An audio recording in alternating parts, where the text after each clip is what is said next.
Ah, sebagaimana apa ah, selepas majlis zikir tawajuh kita buat pengisian dari sudut ah, ilmu tasawuf ataupun ilmu yang berkaitan dengan qalbi. Bahasa kita, mata pelajaran kita berkenaan dengan tasawuf dan berkaitan dengan qalbi.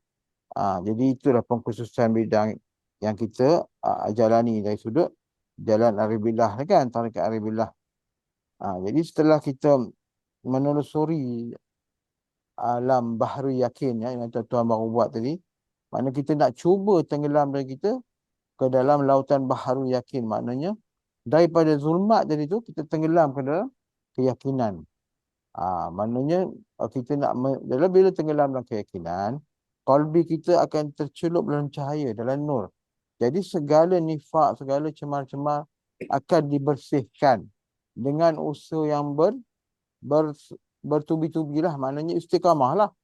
Bukan sekali datang suka-suka berhenti. Sebab apa dalam kita nak pertama mensucikan diri ni dari sudut jemaah kan, dia punya pada kekuatan dia lebih.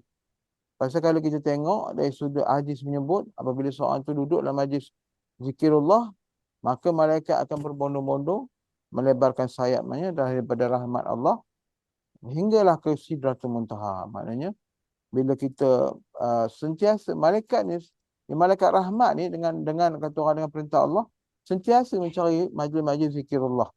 Jadi apabila kita duduk seorang-seorang, dia berbeza lah, bukan tak ada berbeza. Kadar kekuatan kalau seorang-seorang ni, pesan Nabi pun ya, dia kata apabila seorang tu duduk keluar jemaah, umpama kata biri-biri, kami biri-biri kan, kalau kata penggembala kambing dulu, dia berseko dia je. Jadi seko dia tu serigala mudah nak tekan berbanding dengan biri-biri banyak yang berkumpulan berjemaah ni kan. Serigala takut nak attack. Jadi sama juga kita. Kita cuba cari jalan untuk istiqamah.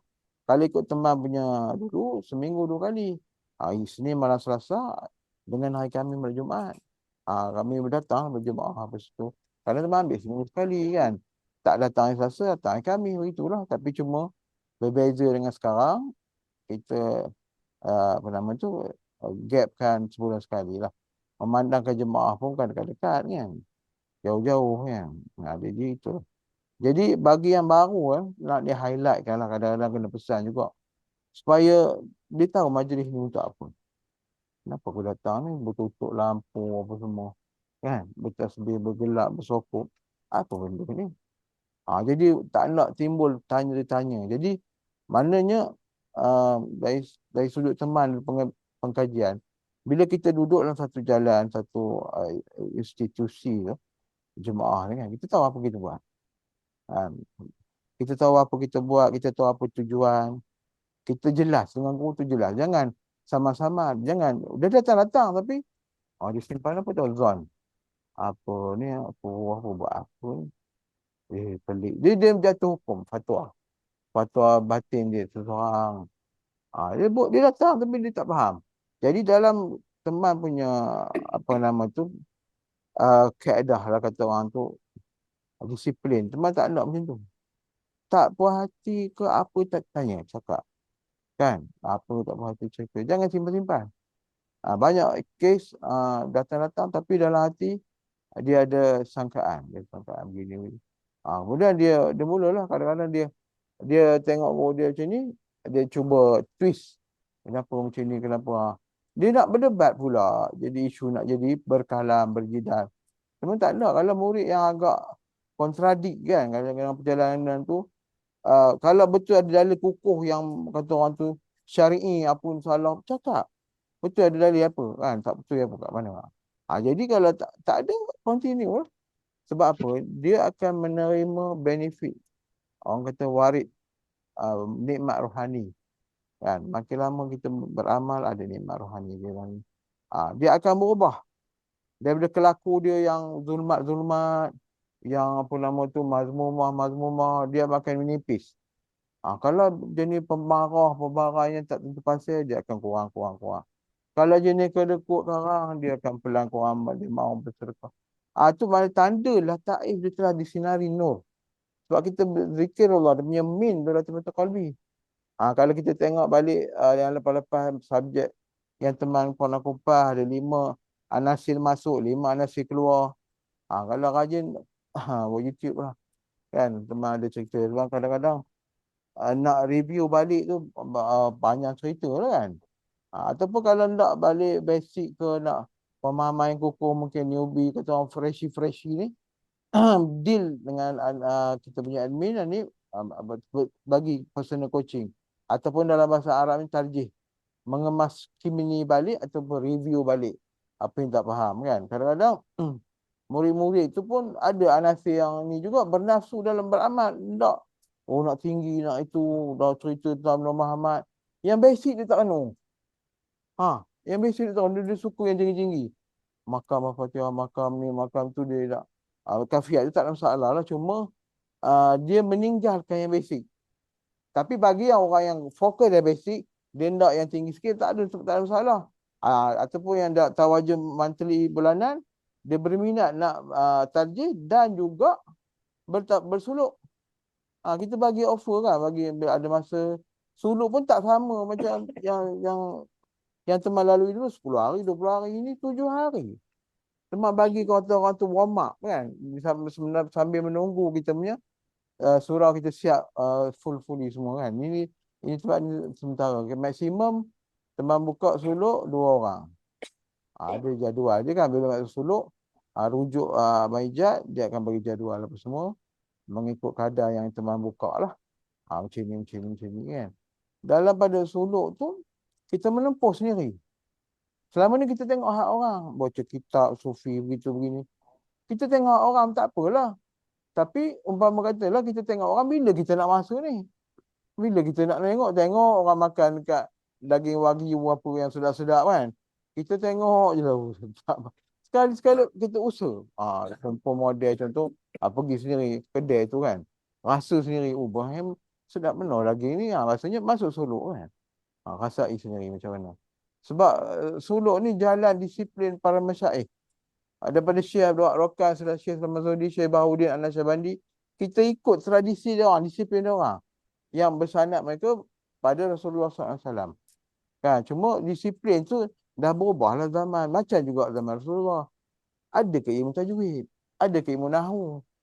Ada ilmu balaghah? Tak ada kan? Cuma dia jamakkan sekali. Cuma bila dah sampai zaman tabi'in apa semua turun-turun, ada pecahan dia, ilmu tajwid, ilmu balaghah, mantik, ilmu tasawuf itu. Jangan kata orang terkadang tuduhan orang Nabi, ilmu tasawuf tak ada zaman Nabi. Habis tu yang dah ilmu musalah hadis, musalsal silsilah hadis, perawi hadis ada pun zaman Nabi kan, boleh belajar. Boleh kita tuduh itu pun bid'ah. Tapi tak payah kita jauhkan diri daripada kaum-kaum gitulah. Sebab apa kita akan bazirkan energi kita ke arah itu. Ke perkara sia-sia. Jidal ni, apa tu suratul kalam ni merupakan salah satu daripada 10 sifat mazmumah. Jadi takkan kita tengah berzikir elok, keluar daripada pintu surau, besok berdebat dengan orang. Korang-korang kedai kopi. Dia dengar orang hakikat. Kena ambil tarikat dulu perempuan. Tak boleh celuk hakikat, bunuh, bergaduh pula. Kadang ada kawan-kawan yang jenis hakikat saja. Dengar je lah, tak payah kelahi kata orang. Sebab kita ni jalan syari'i, syariat, tarikat, kita akan tempuh hakikat marifat, tak akan tempuh. Cuma bersabarlah. Menelusuri satu-satu, step by step. Kadang-kadang beramal ni jangan hati-hati. Kita dicucuk syaitan sebenarnya. Beramal kamu ni puasa. Kamu ini dicucuk. Kamu jadi hebat daripada orang. Sebab apa? Dosa zahir, contoh, mencuri, nampak. Apa nama tu, memukul orang, bunuh orang, nampak. Tapi sifat nifak yang batin ni, ujub, riak, takabur, suma'ah, bangga diri, beramal dengan memandang diri, wujud diri itu halus, tak nampak. Kita boleh selindung, tetapi kalau masuk dalam jalan Arabillah, Tuan Guru atau Khalifah tu akan detect, dia boleh detect pasal apa, dia bidang dia kan. Macam orang bidang pomen lah, dia rem motor, dia dengar, ini tepek ni, ini bearing camshaft lah rosak. Begitu juga, jangan kata, hebat. Dia dah bidang dia kan, dah selalu, dah lazim. Jadi dia check lah, ni masalah kamu ni sebenarnya. cinta dunia sangat maksudnya. Kan selalu kalau ada beli orang kata Honda City orang dia cemen-cemennya depan orang. Tayang-tayangnya walhalnya nikmat orang tu kita bersyukur lah. Nampak nikmat yang aku dapat ni syukur aku guna ke jalan kebaikan apa. Okeylah. Tapi tak dia mesti tempuh juga benda yang batil tu kan. Nak tunjuk, nak apa, nak riak, takabur kan. Kalau berdebat ilmu dia nak menegakkan lah dia punya ego. Jadi banyak merosakkan diri kita. Okay, jadi kita sentuh sikit lah kita ikam kan tadi intro Okay. Kita melihat sini daripada kita ikam Syekh Ibn Atta'illah menyebut tanda-tanda seorang ahli soleh itu mendapat taufik ada 3. Mudah mengerjakan amal kebaikan padahal dia tidak ada niat untuk buat pun dia kata. Dan itu bukan tujuan. Maknanya dia mudah mengerjakan amal. Dia rasa Allah bagi ni mudah, selamba ya. Tak ada dia kata aku sekarang ni nak bersedekah aku. Dia jadi Allah rutinkan dia hidup dia tu terlorong kepada jalan kebaikan. Dengan secara tak sengaja, natural. Kata Tuan Guru Temas secara natural dia selalu sebut. Natural je kan. Mudah mengerjakan amal kebaikan padahal ia tidak ada niat dan tujuan sangat pun kepada beramal tersebut. Beramal dia tu Allah lorong. Anda ingin mendapatkan taufik lah. Tanda seorang mendapat taufik. Ada 3 kan. Yang kedua, berusaha untuk berbuat maksiat tetapi selalu terhindar daripadanya. Kadang-kadang dia suka, nak buat lah, nak mencuri, nak apa ke, nak ini nak berlagak, nak apa. Dia nak buat maksiat lah yang maknanya benda yang Allah larang. Nak pergi main nombor ke. Bila dia nak pergi, ada je terpesong. Itu nombor 2, tanda orang mendapat taufik daripada Allah. Maknanya Allah hindarkan dia daripada niat buruk yang dalam batin dia. Kena ingat. Dan ketiga, selalu terbuka baginya keperluan dan hajat kepada Allah.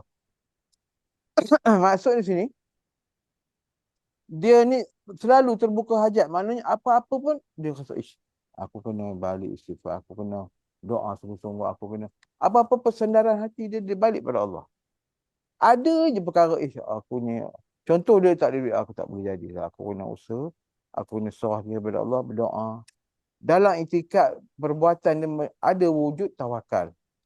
Penyerahan dengan Allah. Ini tak kadang-kadang kita buat kerja, aku kena sungguh-sungguh.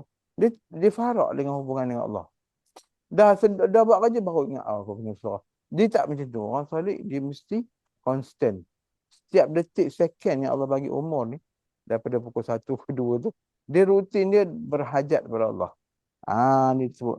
Selalu terbuka baginya keperluan dan hajat kepada Allah. Dia terbuka dan selalu berhajat kepada Allah. Ini antara salah satu disiplin suluk lah. Kalau siapa masuk suluk, kita akan tekankan bab ni. Dan seterusnya, tanda seseorang itu dihinakan Allah ada juga 3 perkara juga. Sukar melakukan taat dan ibadat padahal ia sudah berusaha sungguh-sungguh. Sudah berusaha prepare semua, aku nak begini. Jadi berat. Tiba-tiba masa, bahaya lah. Tak jadilah.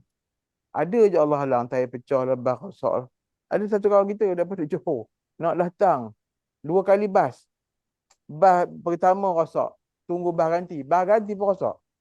Jadi bila kata, ya Allah, teman menung lah. Bukan kita nak aib dia. Dia nak dapat sungguh tetapi teman tengok, Allah, maknanya Allah beratkan dia. Adalah urusan dia dalam hubungan dengan Allah yang tak clear, yang apa dia tak settle.